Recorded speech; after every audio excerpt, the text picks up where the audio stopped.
Vamos à leitura do texto. O texto é um pouco longo, é só para ficar aqui em paralelo, para a gente ter uma direção. Mas vamos à leitura do texto aqui. Diz assim, a gente vai ler Jó, capítulo 1, versículo do 6 ao 12, depois do 20 ao 22. Continuamos no capítulo 2, do 3 ao 7. Diz assim... Ô Senhor, está difícil hoje aqui, o computador não está querendo cooperar. Num dia em que os filhos de Deus vieram apresentar-se perante o Senhor, veio também Satanás. Então perguntou o Senhor a Satanás, de onde vens? E o adversário respondeu ao Senhor, disse, de rodear a terra e passear por ela. Perguntou ainda ao Senhor a Satanás, observaste meu servo Jó?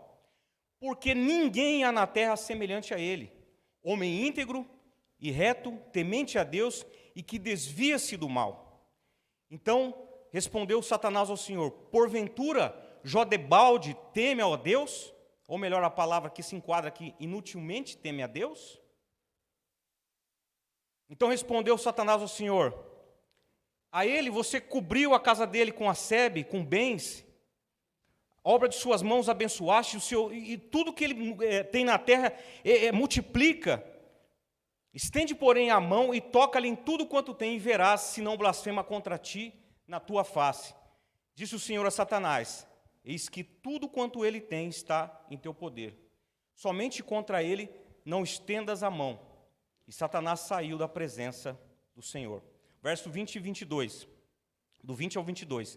Então Jó se levantou, rasgou seu manto, rapou a cabeça e lançou-se em terra e o adorou. E disse, nu saí do ventre de minha mãe e nu voltarei. O Senhor o deu e o Senhor o tomou. Bendito seja o nome do Senhor. Em tudo isto Jó não pecou, nem atribuiu a Deus falta alguma. Agora capítulo 2, do verso 3 ao 7. Perguntou o Senhor a Satanás mais uma vez, observaste meu servo Jó? Porque ninguém na terra semelhante a ele, homem íntegro e reto, temente a Deus e que desvia-se do mal, e ele conserva a sua integridade. Olha só aqui, ele conserva-se íntegro diante de Deus. Embora me incitaste contra ele para o consumir sem causa. Então Satanás respondeu ao Senhor, pele por pele, e tudo quanto o homem tem dará pela sua vida. Estende, porém, a tua mão, toca-lhe os ossos e a carne, e verás se não blasfema contra ti na tua face. Disse o Senhor a Satanás, eis que ele está em teu poder, mas poupa-lhe, porém, a vida. Abaixe sua fronte, eu quero orar com você. Senhor Deus, eu te exalto e glorifico o teu santo nome, Pai, juntamente com a tua amada igreja que está presente aqui, a igreja de Cristo Jesus que está nas suas casas, Pai, acompanhando pelas redes.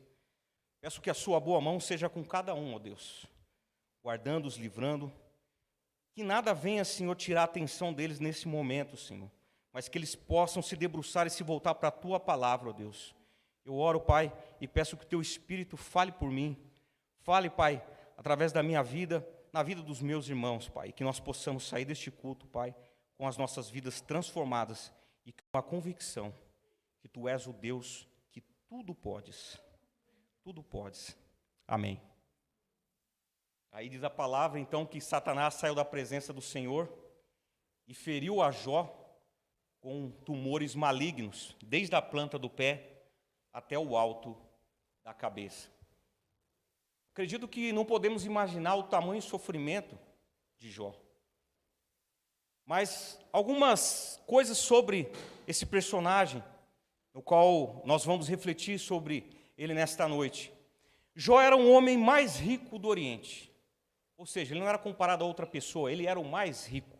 Ele tinha 7 filhos e 3 filhas, ele era um homem íntegro, ele era reto, ele era temente a Deus, desviava-se do mal, e continuamente buscava e orava a Deus de madrugada, consagrando seus filhos ao Senhor e oferecendo sacrifícios em nome deles.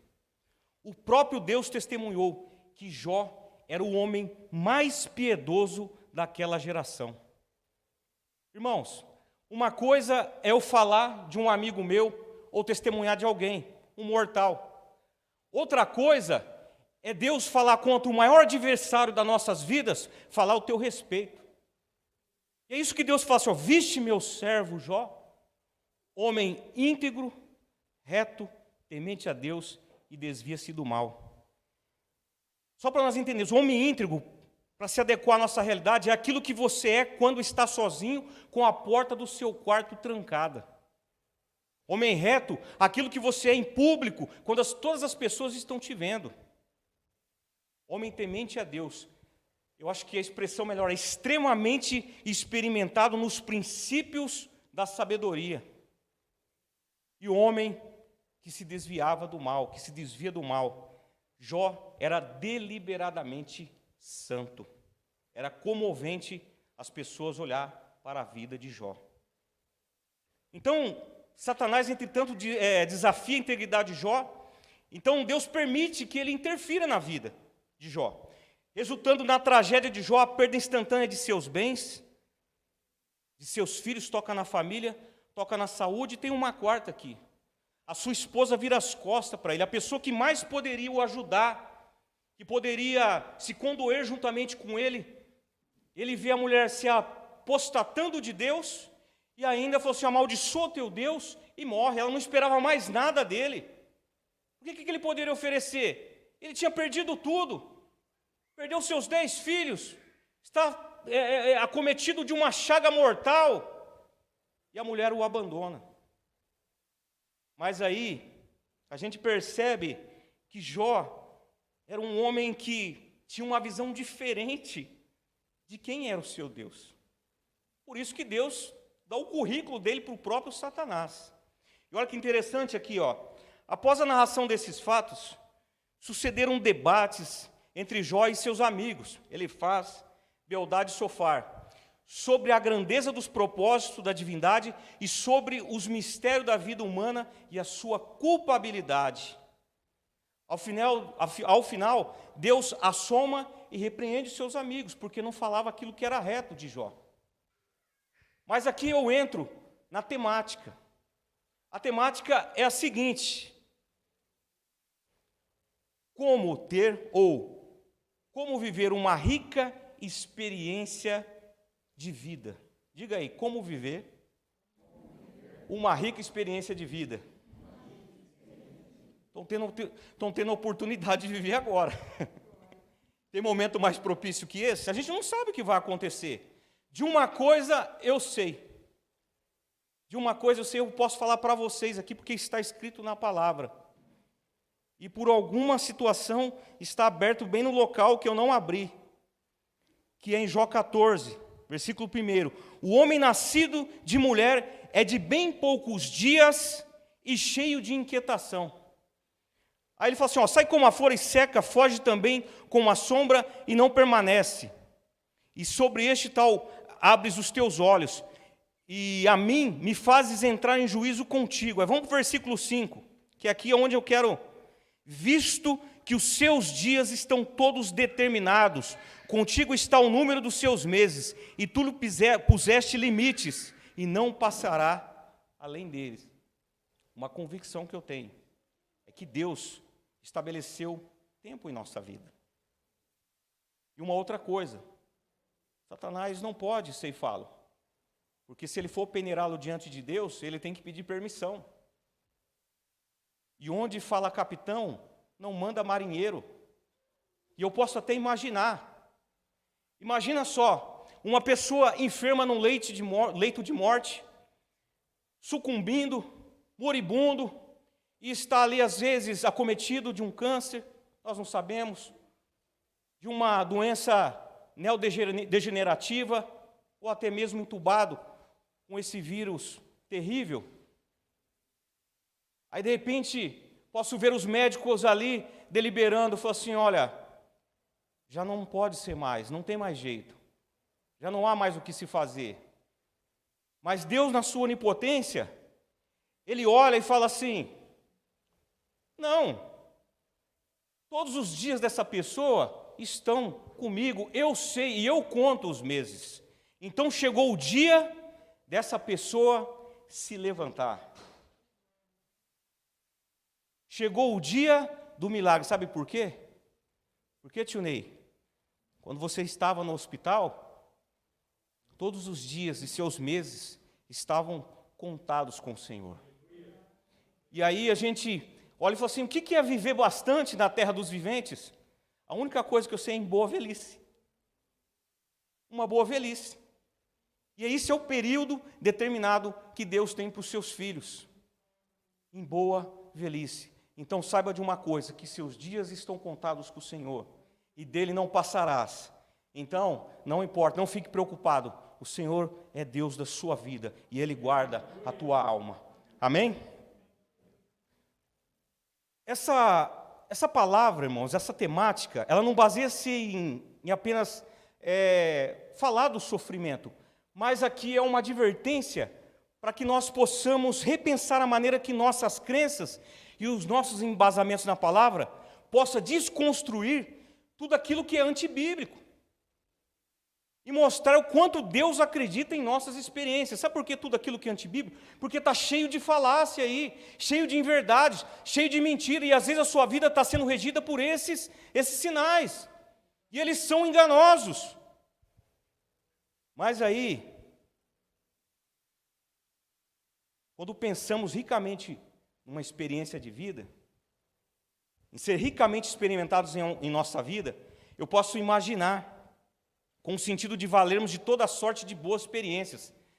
É legal quando você vê uma pessoa que acaba de chegar de viagem, foi para um lugar que sempre sonhou, você pergunta, como é que foi sua viagem? Cara, que experiência maravilhosa. Tremendo, lugar lindo, as pessoas acolhedoras, a cultura muito legal. Isso é uma boa experiência.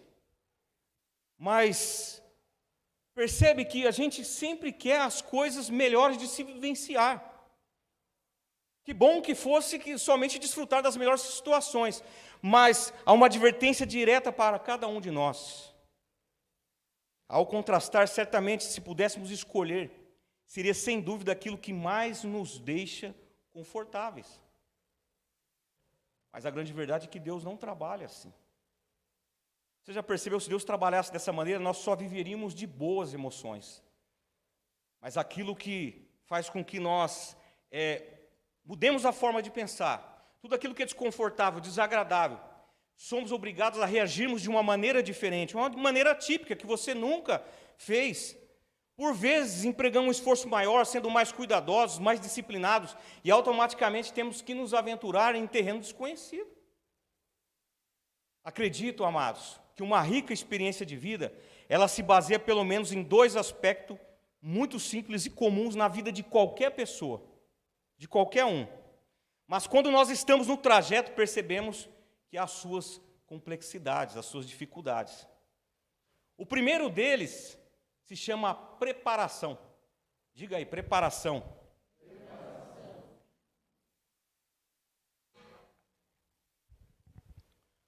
O autor de Eclesiastes diz que é um tempo para todas as coisas, todo propósito debaixo dos céus. E diga-se de passagem, que o tempo, ele é um grande mestre, professor em nossas vidas, nos condicionando, nos estruturando para tudo aquilo que vem pela frente. Se não fosse assim, nós viveríamos apenas de boas emoções.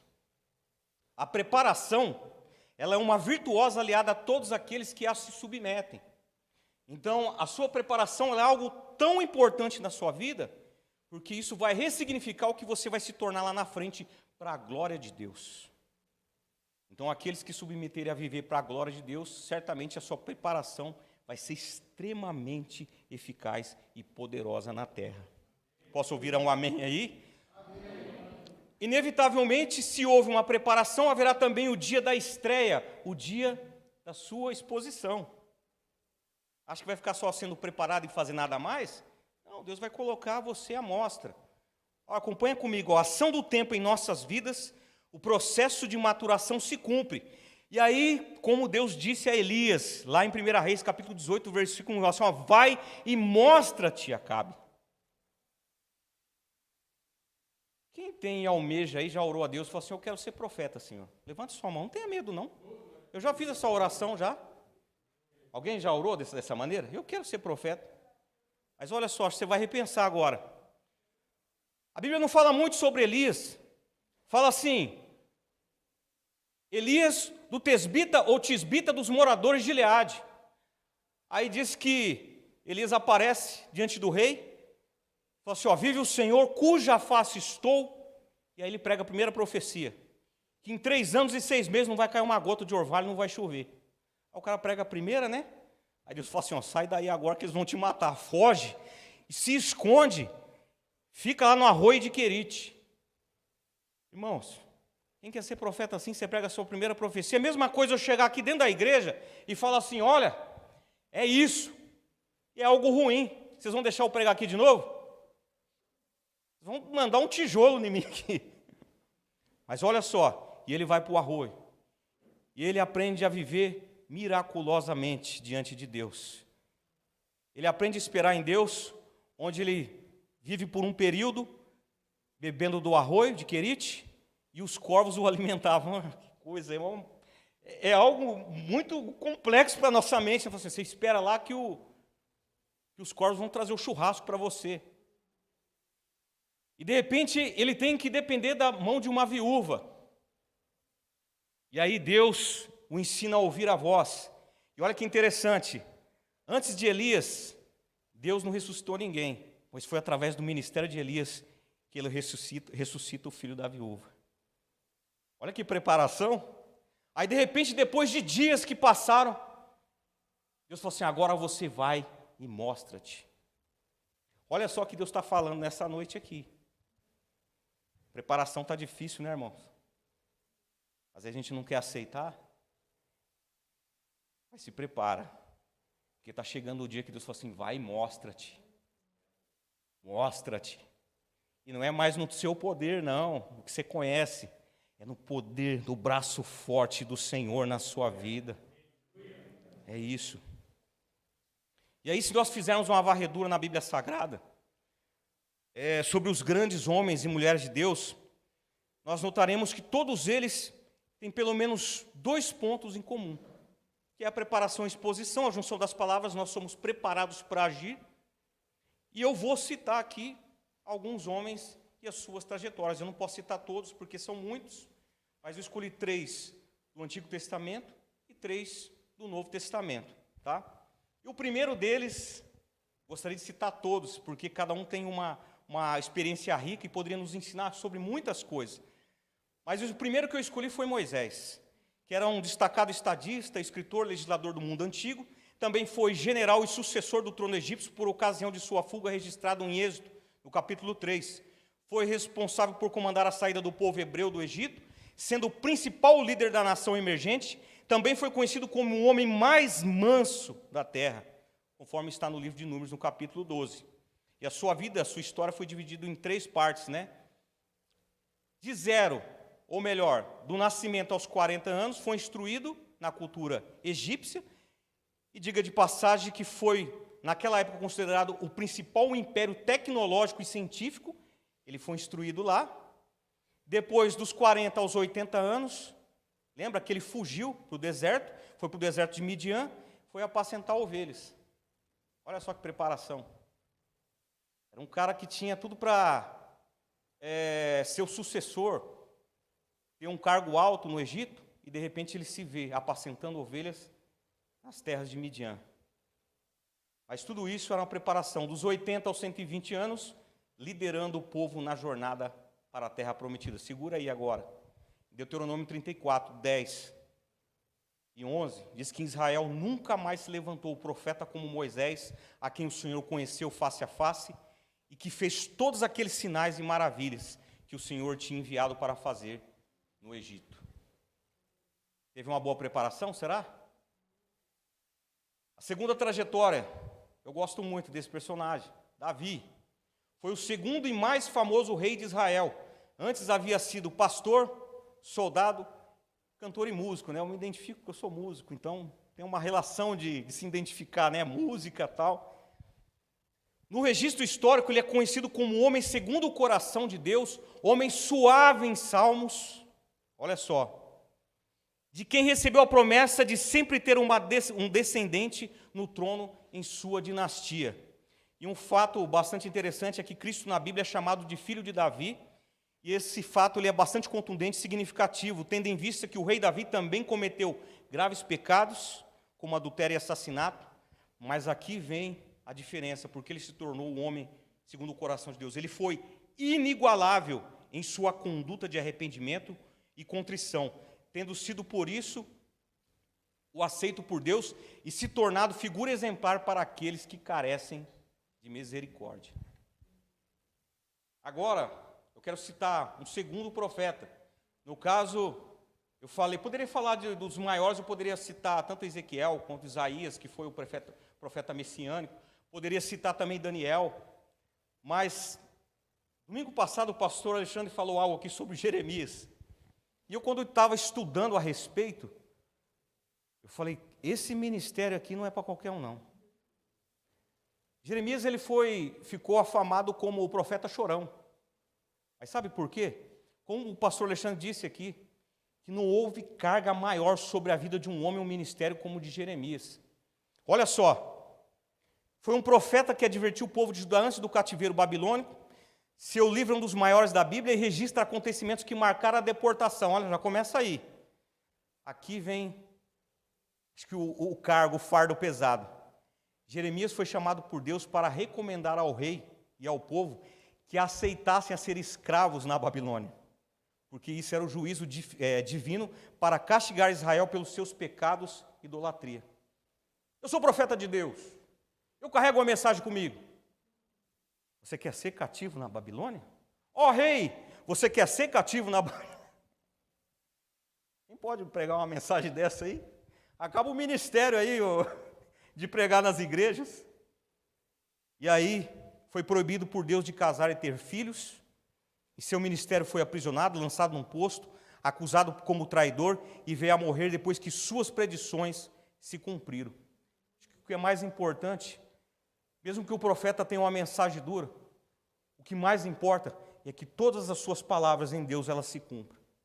Então ele cumpriu, foi muito bem experimentado, e Deus agiu poderosamente na vida deste homem. Agora no Novo Testamento, João Batista. João Batista é a voz do que clama no deserto. Se você perguntasse para João, falou, quem é você?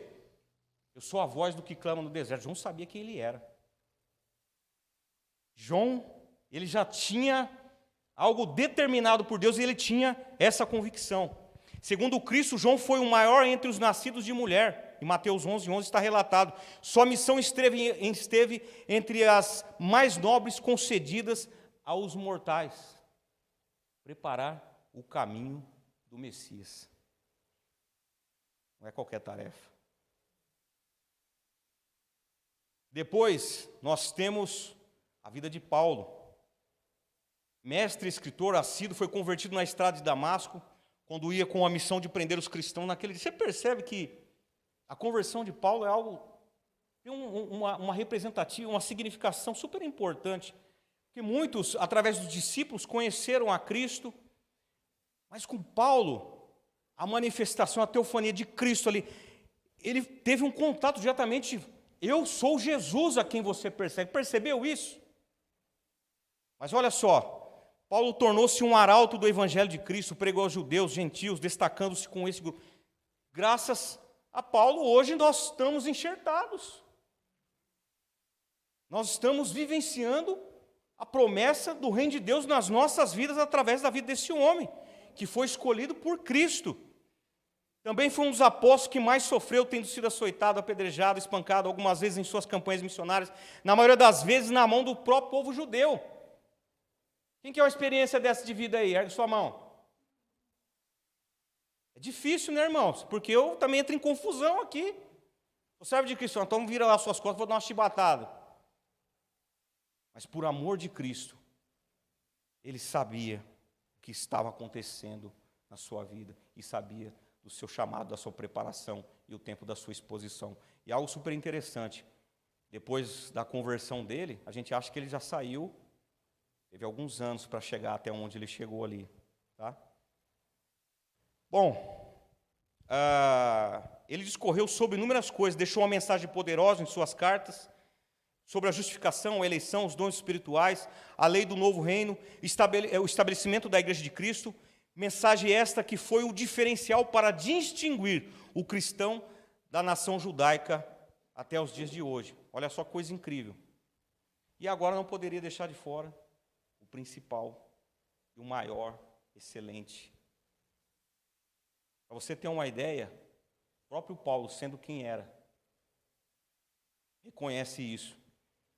Personagem central da história, Jesus Cristo, Yeshua Hamashia, Kadosh, o Messias. É a figura mais impactante da Bíblia. Sua presença está revelada de forma explícita nos Evangelhos e no Novo Testamento, e implícita no Antigo. Olha, tudo converge para Cristo. Tudo é lançado, vai em direção ao Cristo, vivo e ressurreto. Cristo foi muito mais que um simples homem, mas colocamos nesta lista porque também era o homem que partilhou das nossas limitações, sem cometer pecado algum. Nele não havia pecado algum. Alguns dados impressionantes sobre Cristo é que em apenas 3 anos e meio de ministério, ele fez mais que todos os filósofos e sábios da antiguidade. Ele revolucionou o mundo antigo, dividido em antes e depois dele. Nunca escreveu nada, mas é a pessoa sobre quem mais se escreveu na terra. Entre todos os homens e seus maiores títulos acadêmicos, Jesus é o mestre mais conceituado e qualificado que se tem notícia. Até mesmo Paulo disse, Filipenses, capítulo 3, versículo 7, assim, tudo que eu tenho, na verdade, reputei perda por Cristo.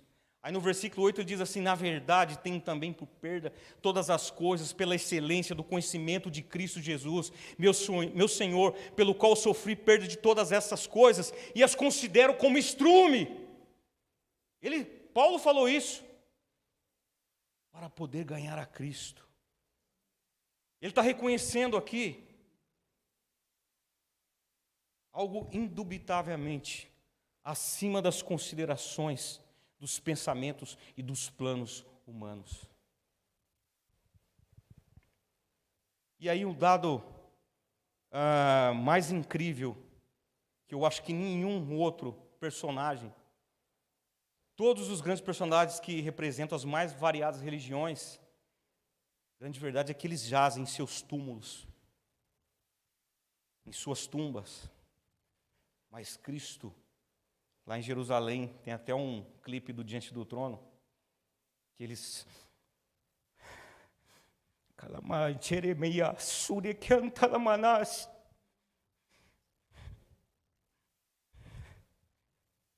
Ele não está mais aqui.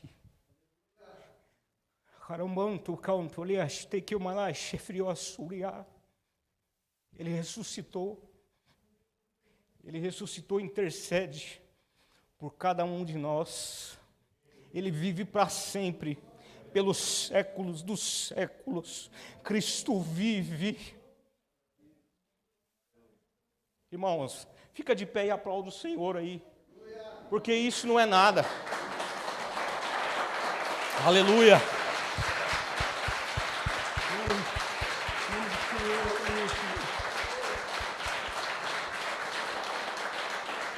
Pode tomar o seu assento. O que todos esses homens têm em comum, todos tiveram suas experiências passando pelo mesmo processo de preparação e exposição para a qual foram chamados. Contudo, podemos refletir o quanto é importante as experiências que somos submetidos a passar e o seu real significado. Todas as suas lutas, as suas experiências, elas têm significado. E daqui para frente você poderá entendê-las. Que a sua mente seja aberta em Cristo Jesus hoje, para que você compreenda isso no nome de Jesus. Voltando ao livro de Jó, ele fala sobre a experiência do sofrimento humano. Ele não tenta explicar a causa do sofrimento, porque isso já está relatado nos 2 primeiros capítulos.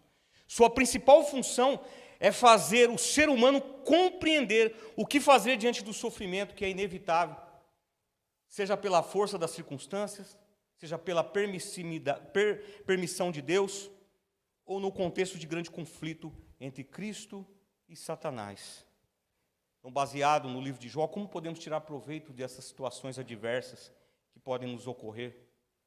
Como passar pelas experiências mais variadas e transformadoras em nossas vidas. Como obter uma rica experiência de vida. Quero te convidar a abrir lá em Jó 42.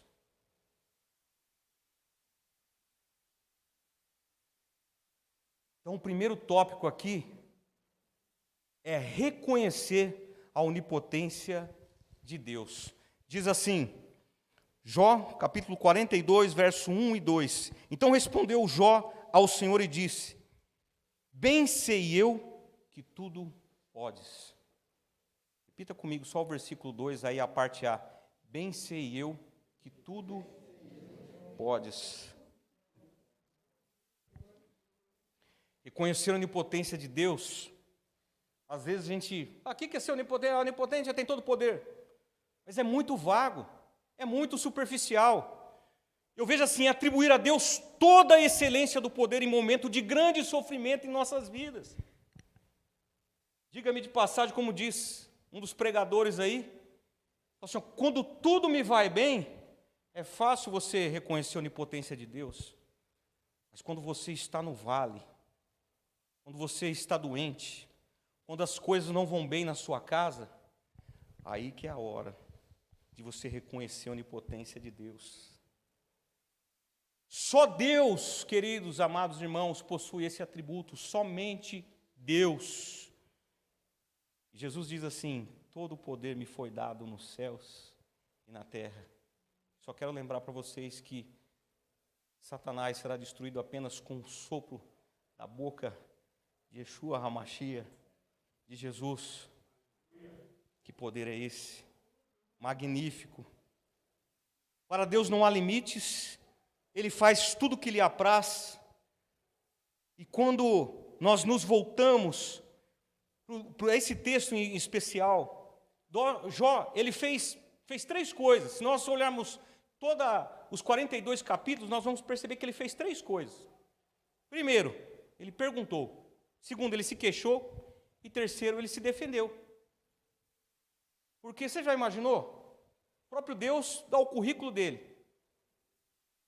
Olha, irmãos, quando você procura andar corretamente na presença de Deus, você sabe que você está procurando, buscando viver dessa maneira. Ele tinha essa convicção. E aí vêm as nossas inquietações, as nossas perguntas. Por quê, Deus? Por quê? Estou procurando viver da melhor maneira possível. Eu quero te servir, eu quero cumprir a tua vontade. Então surge as 16 perguntas que Jó faz. Mas também juntamente com isso vem aquele momento que o homem, na sua limitação, vem as suas queixas. Como o próprio Jeremias fala em Lamentações 3,39, do que se queixa o homem vivente? Aí a resposta vem, queixes dos seus pecados. E foram precisamente 34 queixas de Jó.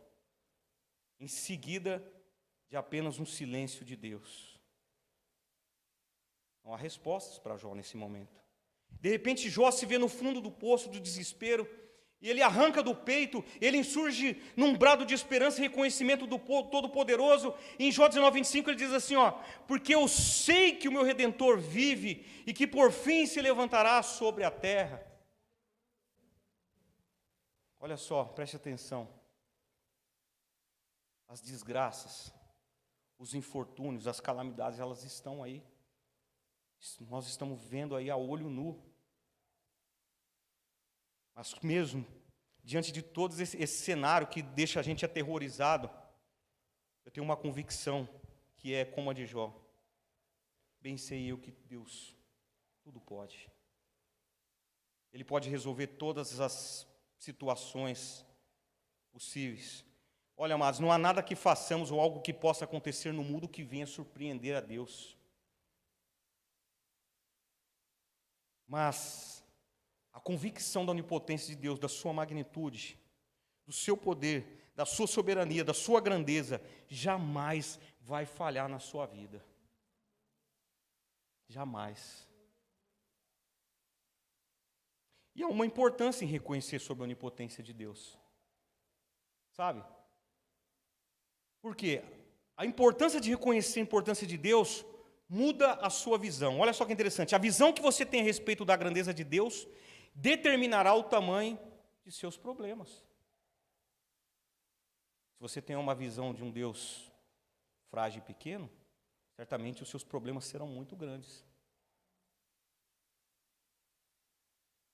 Segundo, somos encorajados e preparados para colocar nossa fé em ação, e isso fará com que você vivencie as experiências mais incríveis de sua vida.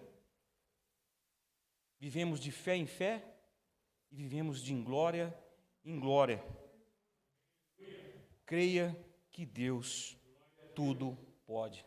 Olha para o seu irmão e diz aí, Deus tudo pode. Fala para você agora, que a fé vem pelo ouvir a palavra. Deus tudo pode.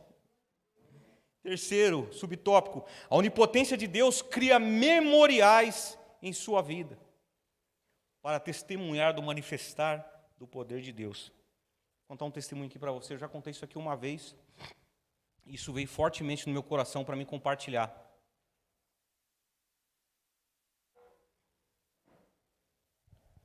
Quando meu filho era pequeno, ele não sabe disso.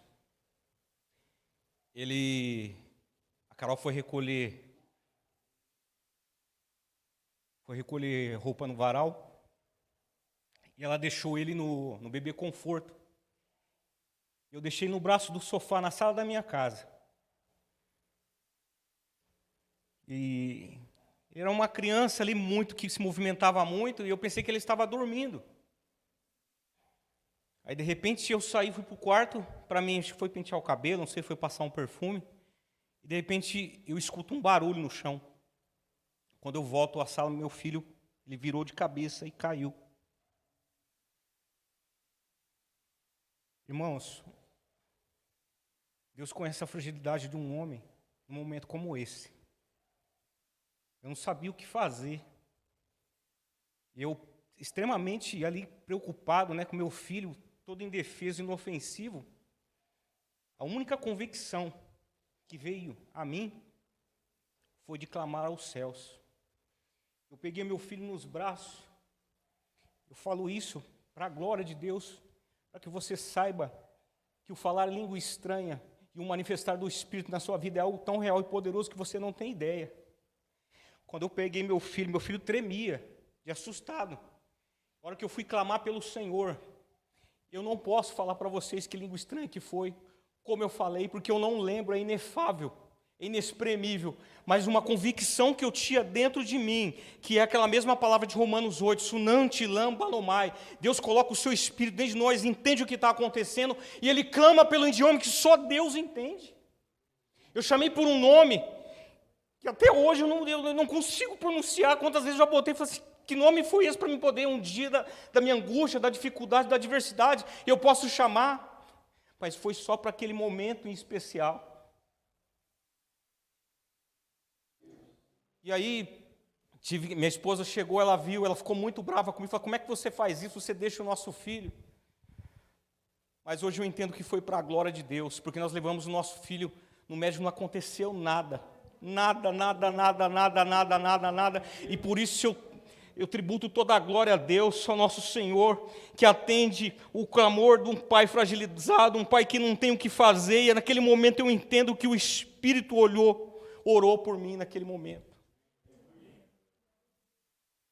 Sabe, amados, o único recurso que eu tinha naquele momento era clamar aos céus e reconhecer a onipotência do meu Deus. E foi isso que eu vivenciei e estou compartilhando com vocês, assim. E não só por isso, pelo grande, a intervenção que Deus, que é o próximo tópico que a gente vai falar aqui, mas por algo maravilhoso, que até o momento eu nunca tive uma experiência tão assim expressiva e significativa na minha vida, pelo fato de que eu já fui renovado inúmeras vezes no falar em línguas, e você escuta e você sabe as palavras, e aquela palavra eu não consigo. Eu tenho convicção plena de que Deus me deu ali através do Espírito a clamar diretamente pelo nome dEle. Não é um nome que uma sílaba que dá para falar, para pronunciar, é algo muito complicado. Mas de uma coisa eu sei, naquele dia eu vi a onipotência de Deus e o agir instantâneo do Senhor na minha vida. Aleluia. Glória a Deus.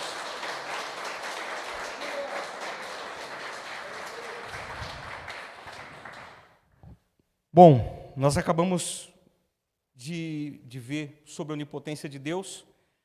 E agora, o tópico 2 está no mesmo versículo, só que a parte B. Ele diz assim, ó, bem sei eu que tudo podes, a parte B. Mas nenhum dos teus pensamentos pode ser impedidos. Ou em algumas Bíblias, ou nenhum dos teus planos podem ser frustrados. Amados irmãos, entenda uma coisa. Os planos de Deus, eles não podem ser vistos e considerados como nós pensamos. As leis que regem toda a criação, como o tempo, espaço, circunstância, dentre outras coisas, elas não se aplicam ao nosso Criador. A maneira como Deus age em nossas vidas, seus pensamentos, seus planos, eles são insondáveis, são inescrutáveis, são indescritíveis. Seus pensamentos não podem ser frustrados. Isso significa que a intervenção de Deus poderá acontecer a qualquer momento na sua vida. Uma vida cristã que não há intervenção de vida, ela não há sentido. Não há sentido se não haver intervenção de Deus nas nossas vidas. Eu tampouco estaria aqui, você também estaria sentado aí. É porque há intervenção de Deus na sua vida, você está preocupado aí, mas Deus está cuidando de você, Deus está trabalhando em seu favor, Deus está olhando pela sua família, pela sua casa e pelas suas maiores inquietações.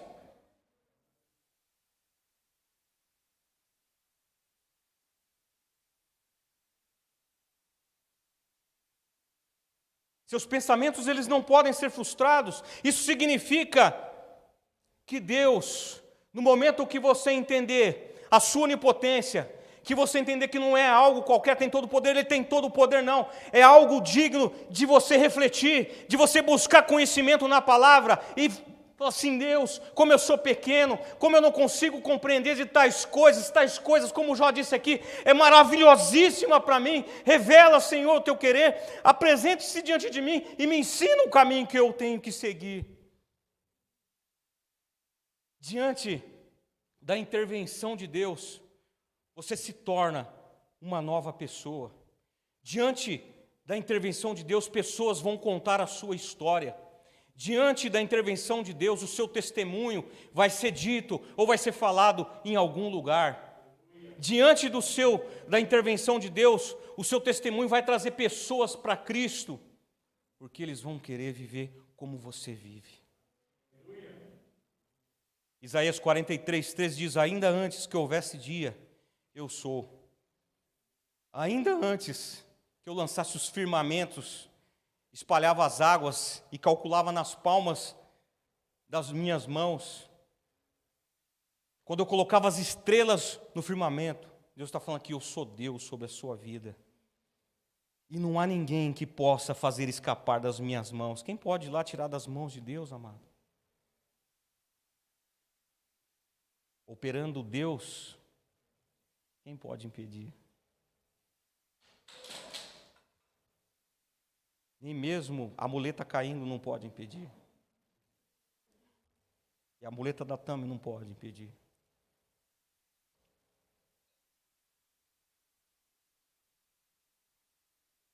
Acredito, amados irmãos, que se trata de algo relacional com o Senhor. Acredito que é impossível todos aqueles que andam em retidão, que se deleitam em Deus, não experimentarem do manifestar gracioso através da vida de Cristo Jesus. É muito difícil. Terceiro, aprofundar cada vez mais no conhecimento de Deus. Jó 42, verso 3 ao 5, que diz assim, quem é aquele, dizes tu, que sem conhecimento encobre o conselho?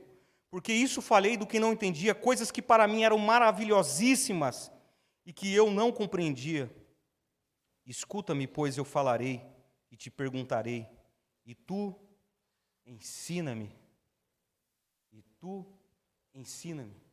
Uma tecla que eu, pela misericórdia de Deus e como pregoeiro da palavra, sempre vou bater em cima. Conhecimento de Deus. Conhecimento de Deus. Conhecimento de Deus. Conhecimento de Deus. Tem uma palavra para você amanhã. A hora que você se levantar, conhecimento de Deus. Conhecimento de Deus. Aprofundar cada vez mais no conhecimento de Deus. Eu acredito que Deus plantou isso no coração dos nossos pastores aqui, sobre o conhecimento. Pastor Alexandre, Pastor Paulo. Nós temos um quê com o conhecimento de Deus, de buscar. Às vezes a gente começa a conversar ali, a gente se deleita e se alegra de se aprofundar e aprender de coisas, às vezes coisas até ocultas ali que não cabem, mas a gente quer saber, fazer teologia, entender mais sobre as coisas da Bíblia. Mas a palavra para nós, nesse momento agora, nesse conhecimento de Deus. Olha, amados, eu quero que você leia a Bíblia toda, participe do Bíblia 360. Mas uma coisa que eu quero também, e não falo por mim, mas falo pelo Espírito e pela misericórdia de Deus na minha vida aqui ministrando para vocês. Estude a palavra de Deus, entenda os oráculos de Deus, porque Deus quer se revelar a você. Ao observarmos o texto em questão, vemos Jó reconhecendo suas incompreensões, admitindo que falou coisas que não entendia, que estavam muito acima das suas considerações humanas. Uma frase que eu ouvi alguns anos atrás de um homem de Deus, que ninguém morre diplomado nas Sagradas Escrituras. Aquilo marcou minha vida, pois entendi que por mais que tenhamos formação teológica, mestrado, doutorado, ou sejamos um exímio estudante da palavra de Deus, um autodidata, nunca será o suficiente. Aí o profeta Oséias, ele fala assim, olha, o povo foi destruído porque não levava a sério o conhecimento de Deus. E Deus permitiu que eles fossem destruídos e o rejeitou.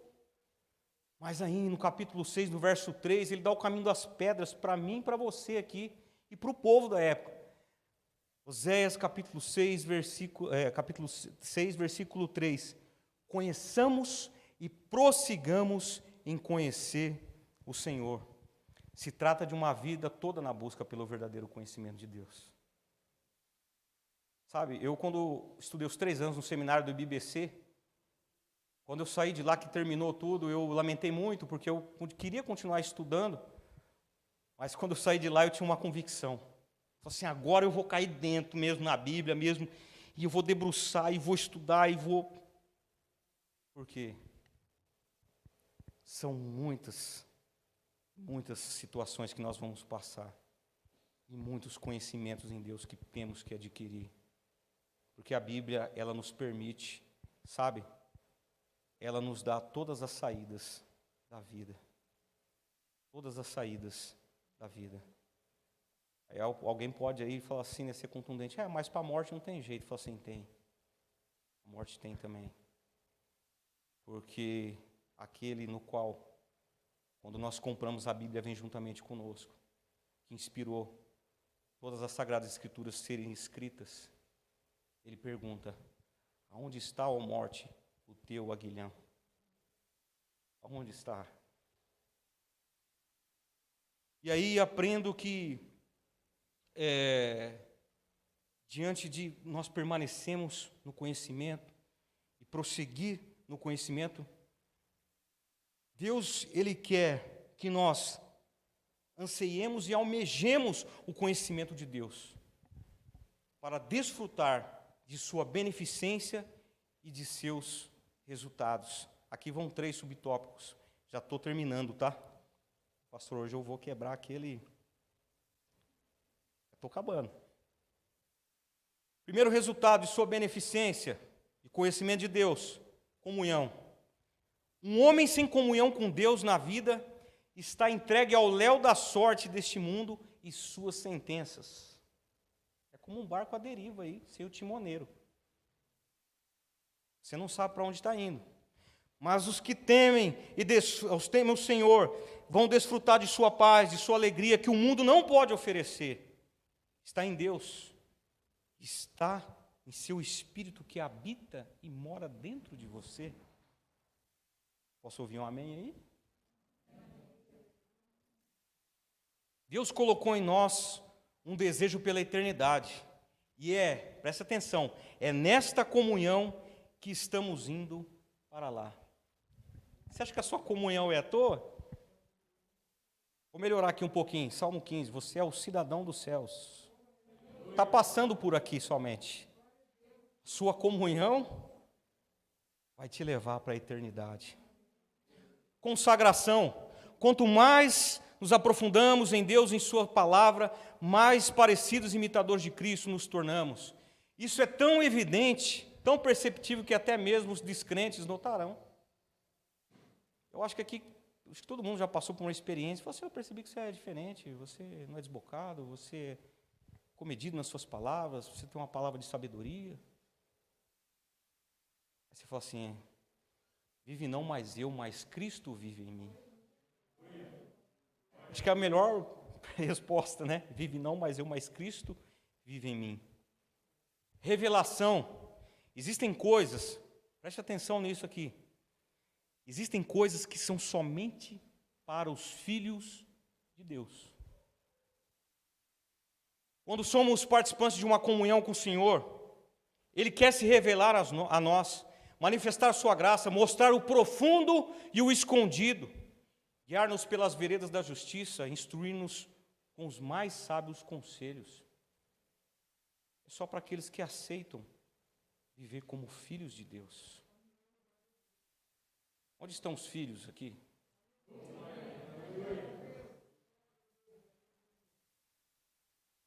Jeremias 33, verso 2 e 3 diz assim: assim diz o Senhor, que faz todas essas coisas, o Senhor que as forma para estabelecer.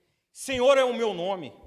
Invoca-me, ou melhor, clama a mim, e responder-te-ei, e anunciar-te-ei coisas grandes e ocultas que não sabes.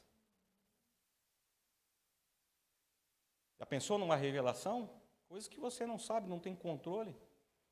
De repente, subitamente, como um insight, o Espírito vem: faça isso. O curso da sua vida muda. Porque aqueles que clamarem a Deus, Ele vai responder e irá revelar grandes coisas ocultas que não sabem. E tem mais um verso, que está em Jeremias 9, 23 e 24. Assim diz o Senhor: não se glorie o sábio na sua sabedoria, não se glorie o forte na sua força, não se glorie o rico nas suas riquezas, mas o que gloriar-se, glorie-se nisso. Você pode gloriar-se nisso, em conhecer a Deus, em conhecer o Senhor. Você já parou para pensar sobre isso? Dentre os mais sábios, pessoas que sabem de tudo, ou melhor, sabem de tudo um pouco, sabem discorrer sobre qualquer assunto. Os mais fortes, e não falo só em força física, mas em todas as dimensões da vida social de um homem. Riquezas, você tem dinheiro para fazer qualquer coisa. Você tem muito dinheiro e não sabe como gastar. Assim, deixa isso para lá. Mas se você conhecer a Deus, você pode se vangloriar diante de todas essas coisas. Amados irmãos, há uma riqueza, há um tesouro escondido dentro dessa palavra aqui.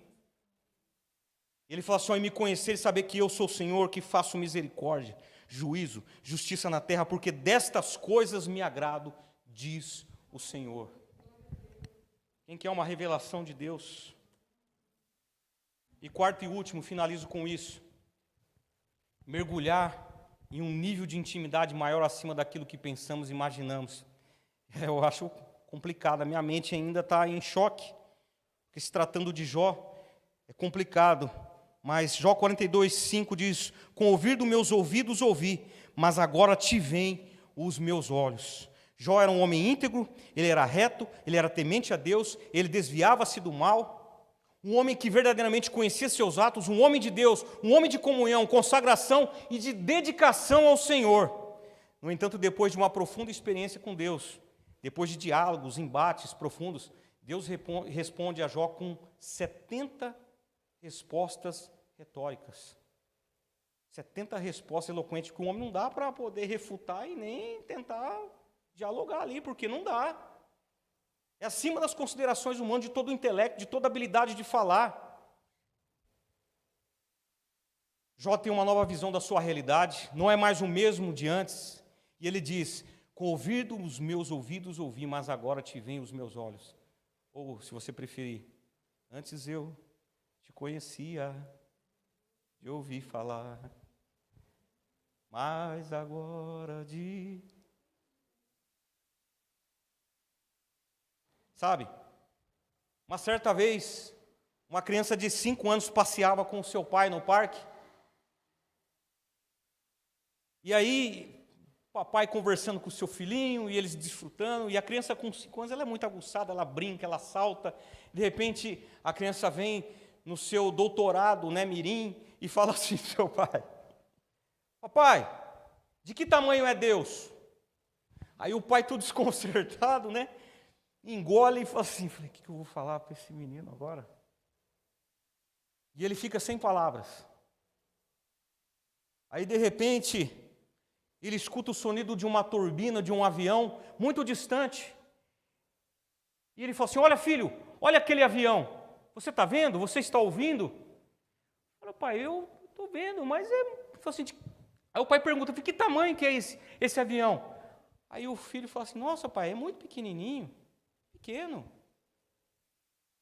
Aí o pai toma seu filho pela mão e leva até o aeroporto. Vai até um pátio de um hangar, e lá está um jumbão de 400 lugares. E aí o filho vê aquilo, seus olhos ficam esbugalhados, ele fica perplexo, e fala assim: filho, que tamanho que é esse avião? Fala assim: nossa pai, que grandão, é muito grande. É assim que é Deus. O pai fala para o filho: quando você está distante de Deus, Deus é pequenininho, você mal o escuta, mas quando você está perto de Deus, os seus problemas são pequenos, são pequenos. Talvez você, como eu, um dia tenha enxergado Deus como uma sombra, uma neblina desfocada, muito distante da constatação e da autenticidade e da verdadeira da sua presença. A gente não consegue observá-lo e vê-lo da maneira como se tem que ver. De acordo com o texto em questão, Jó está nos dizendo que é possível viver um nível de intimidade maior.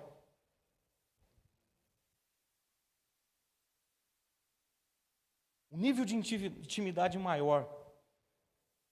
Deus não quer que você fique nesse degrau aí, meu amado. Deus quer que você vá ao encontro dEle. Vá ao encontro dEle.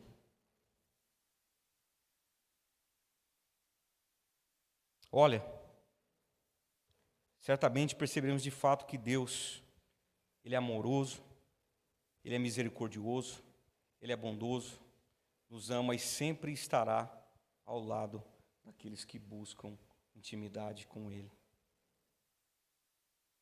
Se você entender que é o pai se revelar a um filho, você vai perceber a grandeza de Deus.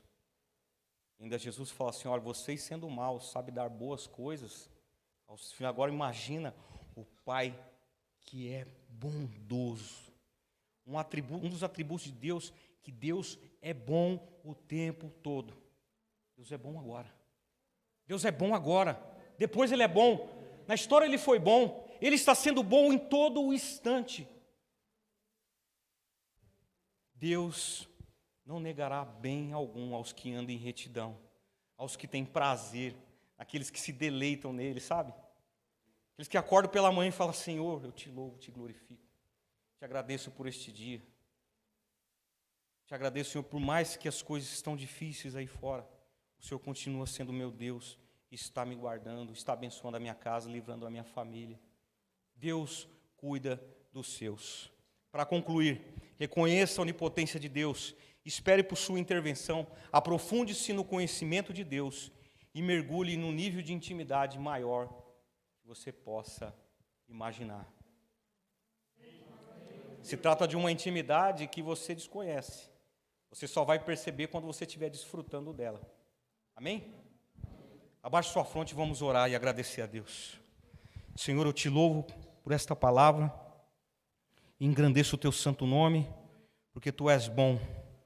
O Senhor verdadeiramente cuida dos seus, o Senhor guarda, Pai, a família cristã em toda a terra. E eu quero, Pai, apresentar aqui a vida dos teus filhos que aqui estão, aqueles que estão, Pai, em suas casas assistindo.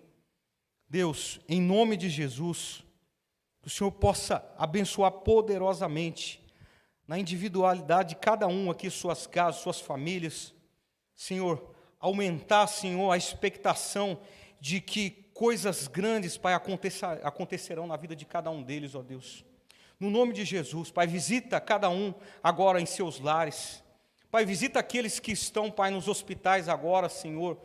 Pai, na UTI, ó Deus, aqueles que estão desenganados, Pai. No nome de Jesus, Pai, no nome de Jesus, Tu és poderoso, Pai, para fazer tudo o que lhe apraz, Pai. Abençoe a Tua amada igreja nos 4 cantos da terra. É o que eu oro e te agradeço, no nome de Jesus. Amém. Amém. Quero que você fique de pé, nós vamos encerrar.